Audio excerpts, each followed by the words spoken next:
Sunday மதியம் 2 மணி ஆயிடுச்சு, இன்னும் அவங்களுக்கு காணுமென்னு தேடிக்கிட்டு இருந்தீங்களா? இந்தா வந்துட்டோம். கிறிஸ்து இயேசுவில் எங்களுக்கு மிகவும் பிரியமான மனமகிழ்ச்சி நேரம் நிகழ்ச்சியின் நேயர்களே, மறுபடியுமாக இந்த வாரத்திலும் இந்த நிகழ்ச்சியின் மூலமாக உங்களை சந்திப்பதில் கிறிஸ்துவுக்குள் மிகுந்த சந்தோஷம் அடைகிறோம். நேற்று நைட்டு ஒரு 2 மணி இருக்கும், என் ஃப்ரெண்டு ஒருத்தன் கால் பண்ணான். என்னடா தூங்கலையான்னு கேட்டேன். இல்லை தூங்கலை, ஒரே டிப்ரெஷனாக இருக்குது அப்படின்னா. டிப்ரெஷன், மனச்சோர்வு. இப்போது நிறைய பேர்கிட்ட பேசி பாருங்கள், அவங்க சொல்கிற வார்த்தை நான் டிப்ரெஷனில் இருக்கேன். இந்த டிப்ரெஷன் ஏன் வருது? நம்ம ரொம்ப ஆசையாக எதிர்பார்க்குற ஒரு விஷயம் நமக்கு கிடைக்காம போகும்போதும், நம்ம விரும்பி வச்சிருக்கிற ஒரு விஷயத்தை நம்ம இழக்கும் போதும் நமக்குள்ளே ஒரு வெறுமை உண்டாகுது. அப்போ தான் நமக்கு டிப்ரெஷன் வருது. உங்கள் வாழ்க்கையில் இருக்கிற வெறுமையை நிறைவாய் மாற்றுவதற்கு, உங்கள் டிப்ரெஷனை நீக்குவதற்கு ஒருவரால் மாத்திரமே முடியும். அவர்தான் ஒழுங்கின்மையும் வெறுமையுமாய் இருந்த பூமியை 6 நாளைக்குள்ளே நிறைவாய் மாற்றி 7ஆம் நாளிலே ஓய்ந்திருந்தார். இந்த 7ஆம் நாள் உங்களுடைய நாள். வாங்க நிகழ்ச்சிக்குள்ளே போகலாம்.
கர்த்தருடைய பரிசுத்த நாமத்துக்கு மகிமை உண்டாவதாக. காமா ஊழியம் சார்பாக நடத்தும் மனமகிழ்ச்சியின் நேரத்திற்கு உங்களை வாழ்த்தி வரவேற்கிறேன். இந்த நாளுக்குரிய கர்த்தருடைய வார்த்தைக்காக கடந்து செல்வோம். இந்த நாளுக்குரிய கர்த்தருடைய வார்த்தை யாத்ராகமம் 38வது அதிகாரம் 1வது வசனம். தகன பலிபீடத்தையும் சித்திம் மரத்தால் உண்டாக்கினான்.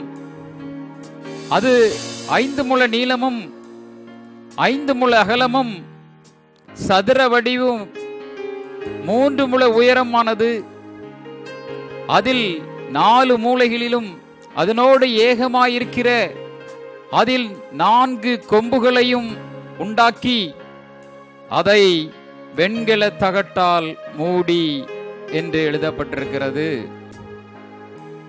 தகன பலிபீடத்தின் அந்த தகன பலிபீடத்தின் வரைபடம் பார்க்கும் பொழுது 4 கொம்புகள், அந்த 4 கொம்புகள், இந்த நாளிலே நாம் அந்த 4 கொம்புகள் என்னவென்று நாம் பார்க்க போகிறோம். அது மட்டுமல்லாமல் அந்த 4 கொம்புகளையும் வெண்கல தகட்டால் மூடி இருக்கிறது என்று எழுதப்பட்டிருக்கிறது. அந்த வெண்கலம் யோபு 6வது அதிகாரம் 12வது வசனத்துல என் மாம்சம் வெண்கலம் என்று எழுதப்பட்டிருக்கிறது. அந்த 4 கொம்புகளும் எதை வைத்து மூடப்பட்டிருக்கிறது என்றால் மாம்சத்தை வைத்து மூடப்பட்டிருக்கிறது என்று எழுதப்பட்டிருக்கிறது. அடுத்தபடியாக அந்த 4 கொம்புல லேவியராகமம் 4வது அதிகாரம் 29வது வசனத்துல தகன பலியிடும் இடத்தில் கொல்ல கடவன். அதே 4வது அதிகாரம் 30வது வசனத்துல ஆசாரியன் அதனுடைய இரத்தத்தில் கொஞ்சம் தன் விரலிலே எடுத்து தகன பலிபீட கொம்புகளிலே மேல் பூச வேண்டும் என்று எழுதப்பட்டிருக்கிறது. இந்த கொம்புகளிலே ஏன் பூச வேண்டும், அந்த கொம்புகளில் என்ன இருக்கிறது என்பதை நாம் பார்க்க போகிறோம்.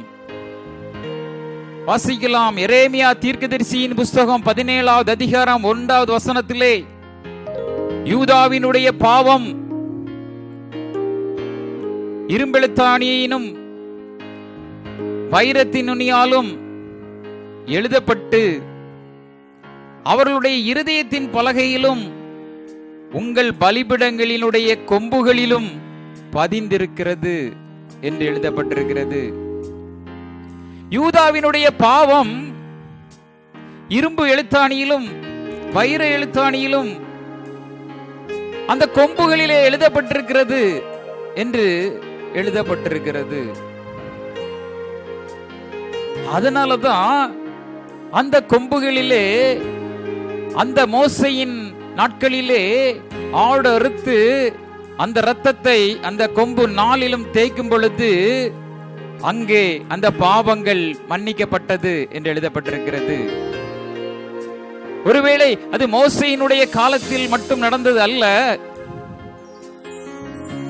அது இப்பொழுதும் அந்த 4 கொம்புகள் உண்டு.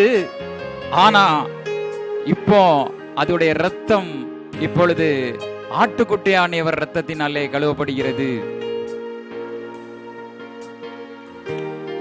இந்த 4 கொம்புகள் என்ன என்பதை நாம் இந்த நாளிலே பார்க்க போகிறோம். இதை பார்த்து கொண்டிருக்கிற தேவ ஜனமே, உன்னுடைய தாய் தகப்பன் வளர்க்கும் பொழுது பல் விளக்குவதற்கு சொல்லிக் கொடுத்தார்கள், குளிப்பதற்கு சொல்லிக் கொடுத்தார்கள், படிப்பதற்கு விளையாடுவதற்கு சொல்லிக் கொடுத்தார்கள். அது மட்டுமல்ல, வாகனம் ஓட்டுவதற்கும் சொல்லிக் கொடுத்தார்கள். ஆனால் ஒரே ஒரு காரியத்தை சொல்லிக் கொடுக்காமல் விட்டுவிட்டார்கள். என்ன என்று பார்க்கும் பொழுது உன்னுடைய உள் சுத்தம் பெறுவது எப்படி என்பதை ஒருவேளை தாய் தகப்பனும் சொல்லிக் கொடுக்காமல் விட்டுவிட்டார்கள். இது வேத வசனத்திலே கொடுக்கப்படுகிறது. உள் சுத்தம் இல்லாதவர்களை நீ வெள்ளையடிக்கப்பட்ட கல்லறை என்று கொடுக்கப்பட்டிருக்கிறது. ஏன்னா பரிசேயர்களை பார்த்து சொன்ன வார்த்தை வெள்ளையடிக்கப்பட்ட கல்லறைகள். உன்னுடைய வாழ்க்கையிலே பாவங்களை மன்னிப்பதற்கு சொல்லிக் கொடுக்காத ஒரு சூழ்நிலையிலே அந்த நாட்களிலே யோபு என்று ஒருவர் இருந்தார். அவர் இந்த காரியத்தை தன் மகன்களுக்கு செய்து கொடுத்து கொண்டு இருந்தவராயிருக்கிறார் என்று வேத வசனத்திலே குறிப்பிடப்பட்டு இருக்கிறது. வாசிக்கலாம். யோபு 1வது அதிகாரம் 5வது வசனத்திலே, விருந்து செய்கிற அவருடைய நாள் முறை முடிகிற போது யோபு, ஒருவேளை என் குமாரர்கள் பாவம் செய்து தேவனை தங்கள் இருதயத்திலே தூஷிப்பார்கள் என்று சொல்லி அவர்களை அழைத்தனுப்பி பரிசுத்தப்படுத்தி அதிகாலையில எழுந்து அவர்கள் எல்லாருடைய லக்கத்தின்படி எத்தனை பேர் இருந்தாலும் அந்த லக்கத்தின்படி யோபுவும் அவனும் சர்வாங்க தகன பலியை செலுத்துவான் என்று எழுதப்பட்டிருக்கிறது. ஒரு நல்ல தகப்பனாய் காணப்பட்டான். என் மகன் பாவம் செய்திருப்பான், தேவனை தூஷித்திருப்பான் என்று எண்ணி யோபுடைய நாட்களிலே அந்த தகப்பன் பிள்ளைகள் மேலே இறங்கின காரியம் அங்கே பரிசுத்தமாக்கப்பட்டார்கள். தேவ ஜனமே, இந்த நாளிலே உன்னுடைய குழந்தைகளை உள் சுத்தத்தின்படி வளர்க்கும்படியாக அப்பேற்பட்ட ஒரு ஆசீர்வாதத்தின் பாதையிலே வழிநடத்த இந்த வசனம் உங்களுக்கு உதவியா இருக்கும் என கர்த்தருக்குள் நான் நம்புகிறேன். அங்கே இரத்தம் மாறப்பட்டது. ஒருவேளை மோசையின் காலத்திலே ஆட்டுக்குட்டியின் ரத்தம், அந்த ரத்தம் எந்த இடத்துல மாறுதுன்னு பார்க்கும் பொழுது எபிரேயர் 7வது அதிகாரம் 27வது வசனத்தில், அவர் பிரதான ஆசாரிகளைப் போல முன்பு சொந்த பாவங்களுக்காகவும் பின் ஜனத்தினுடைய பாவங்களுக்காகவும் நாடோறும் பலியிட வேண்டியதில்லை. ஏன்னா நம்ம ஆடு அறுக்க வேண்டியதில்லை. ஏனெனில் தம்மை தானே பலியிட்டதினாலே ஒரே தரம் செய்து முடித்தார். எபிரேயர் 7வது அதிகாரம் 27வது வசனத்தில் அழகாக கொடுக்கப்பட்டிருக்கிறது. இப்போ அந்த ரத்தம் மாறுகிறது. இப்போ ஆட்டுக்குட்டியின் ரத்தம் தேவையில்லை. ஆனால் அங்கு ஆட்டுக்குட்டியான் அவருடைய ரத்தம் புது உடன்படிக்கையாய் வந்துவிட்டது என்று எழுதப்பட்டிருக்கிறது. மார்க் 14வது அதிகாரம் 24வது வசனத்தில் கொடுக்கப்பட்டிருக்கிறது. அவருடைய ரத்தம் புது உடன்படிக்கை ஏற்படுத்துகிறது. அந்த ரத்தம் பாவ மன்னிப்பாகிய மீட்பை கொடுக்கிறது என்று எழுதப்பட்டிருக்கிறது. ஆனா ஒரு காரியம் அதில் கொடுக்கப்பட்டிருக்கிறது. வெளிப்படுத்தின விசேஷம் 7வது அதிகாரம் 14வது வசனத்துல இரத்தத்தினாலே தோய்த்து வெளுத்தவர்கள் என்று எழுதப்பட்டிருக்கிறது. ஒருவேளை இரத்தத்தை இயேசு கொடுத்து விட்டார், நீ தோய்த்து வெளுக்க வேண்டும். அது உன்னுடைய வேலை. நீ இயேசுவிடத்திலே பாவ மன்னிப்பாகிய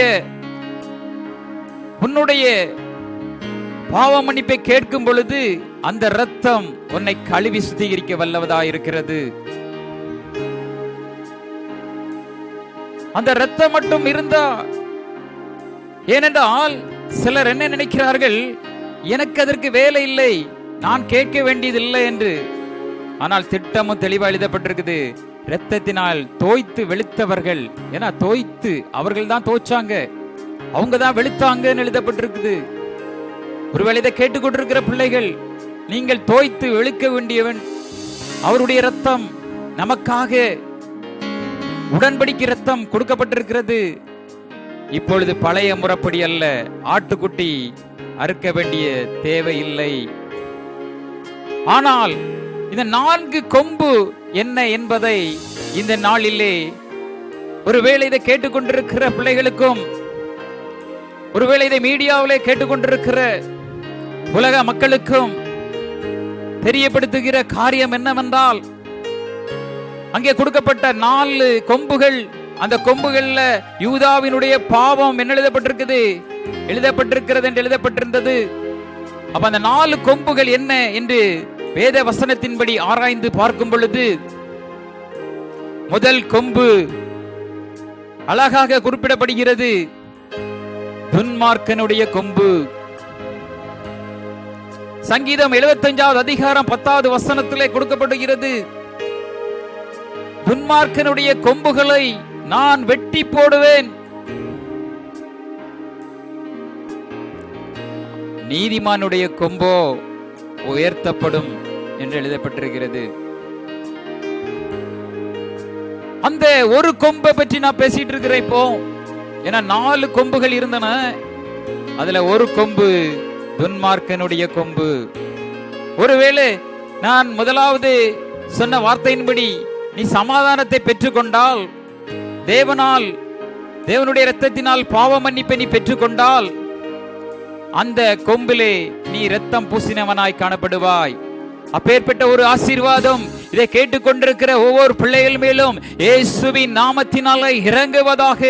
இயேசுவின் நாமத்தினாலே ஹல்லேலூயா. துன்மார்க்கனுடைய கொம்புகளிலே இரத்தம் தோய்க்கப்பட்டு இப்பொழுதே ஹல்லேலூயா சமாதானத்தை பெற்றுக் கொள்ளும்படியாக அந்த ஆசீர்வாதம் இப்பொழுது இந்த கேட்டுக் கொண்டிருக்கிற பிள்ளைகள் மேலே இயேசுவின் நாமத்தினாலே இறங்குவதாக. அடுத்தபடியாக இரண்டாவதாக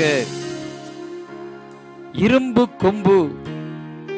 வேத வசனத்திலே இரும்பு கொம்பு மீகா 4வது அதிகாரம் 13வது வசனத்தில் கொடுக்கப்பட்டிருக்கிறது. இந்த இரும்பு என்ன என்று பார்க்கும் பொழுது அழகாக குறிப்பிடப்பட்டிருக்கிறது, எகிப்து.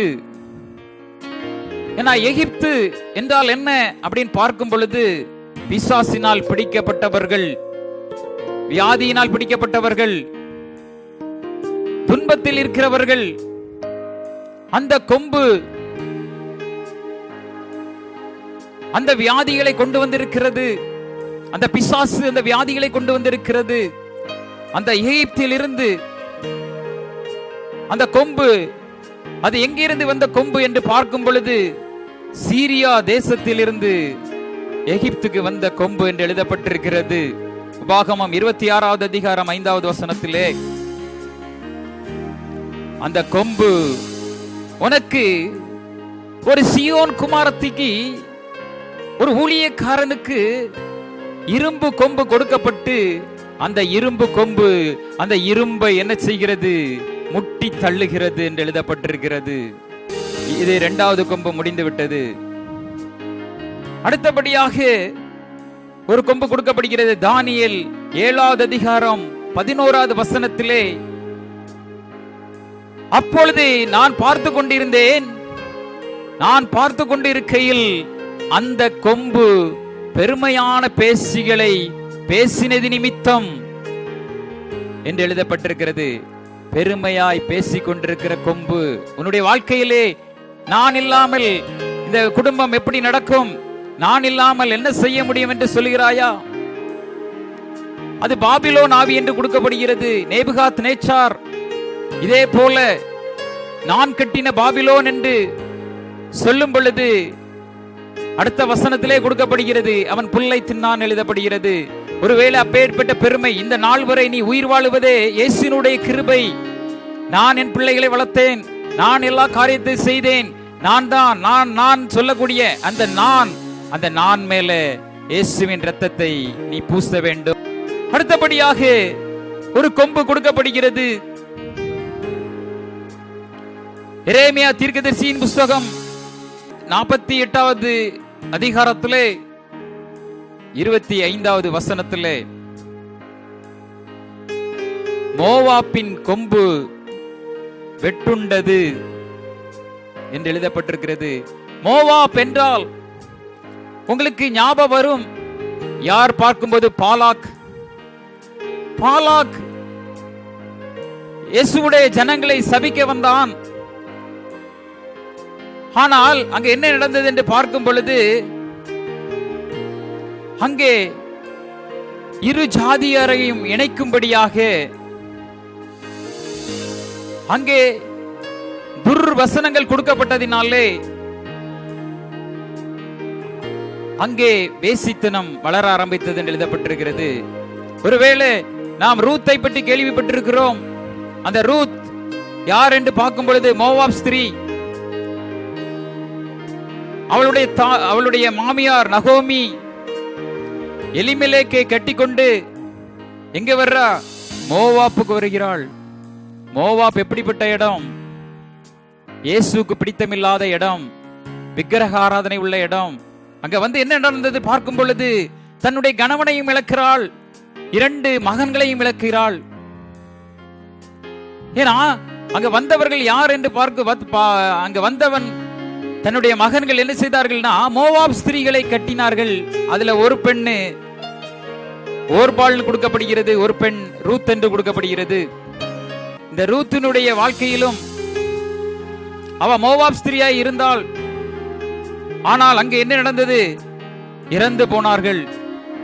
ஏனென்றால் நீ இஸ்ரவேலில் இருந்து மோவாப்பை நோக்கி வந்து அந்த மோவாப் ஸ்திரீகளோடு இணைந்ததினாலே இந்த காரியம் நடந்தது என்று எழுதப்பட்டிருக்கிறது. அந்த மோவாப் கொம்பு உன்னுடைய வாழ்க்கையிலே என்ன கொண்டு வருகிறது பார்க்கும் பொழுது பேசித்தனத்தையும் அருவருப்பையும் கொண்டு வருகிறது என்று எழுதப்பட்டிருக்கிறது. ஏனென்றால் விக்கிரகத்திற்கு படைத்த பொருள் எதையும் நாம் என்ன செய்யக்கூடாது, சாப்பிடக்கூடாது எழுதப்பட்டிருக்கிறது. அடுத்தாப்புல அருவருப்பு என்று பார்க்கும் பொழுது அதுல பயம், அருவருப்பு. நிறைய பேருக்கு பாத்தீங்கன்னா இருக்கும் பொழுதே, வீட்டுல உட்கார்ந்து இருக்கும் போதே பயம். என் மகளுக்கு கல்யாணம் உண்டாகுமா, இல்ல எனக்கு என் மகளுக்கு பிள்ளை பிறக்குமா, இல்ல என் கணவன் வெளியே போயிருக்கிறா உயிரோடு திரும்பி வருவாரா, இப்படி பயங்களை கொண்டு வருவான். அது பிசாசு, அது அருவருப்பு என்று கொடுக்கப்பட்டிருக்கிறது. அது மட்டுமல்ல, லேவியராகம் 16வது அதிகாரத்திலையும் 20வது அதிகாரத்திலேயும் செக்ஸ், அது எப்படி அந்த உறவுகளை வைத்துக் கொள்ள வேண்டும் என்று எழுதப்பட்டிருக்கிறது. ஒருவேளை இந்த நாளிலே நீங்க போய் வீட்டிலே சென்று அந்த லேவியராகம் 16வது அதிகாரத்தையும் 20வது அதிகாரத்தையும் நீங்கள் வாசிக்கும் பொழுது அந்த அருவருப்பிலிருந்து நீங்க வெளியே வர முடியும் என்று எழுதப்பட்டிருக்கிறது. அந்த கொம்புகள்ல உடைய இரத்தத்தை தெளிக்க வேண்டும். இதுதான் 4வது கொம்பு, இது மோவாப்பின் கொம்பு என்று எழுதப்பட்டிருக்கிறது. அந்த கொம்பு அழிக்கப்படும் பொழுதுதான் உன்னுடைய வாழ்க்கையிலே அந்த கொம்புல இயேசுவின் இரத்தத்தை நீ கழுவும் பொழுது, அப்ப 4 கொம்புகள் இருக்கிறது. அந்த 4 கொம்புகளிலேயும் இயேசப்பாவுடைய இரத்தத்தை தெளிக்க வேண்டும்.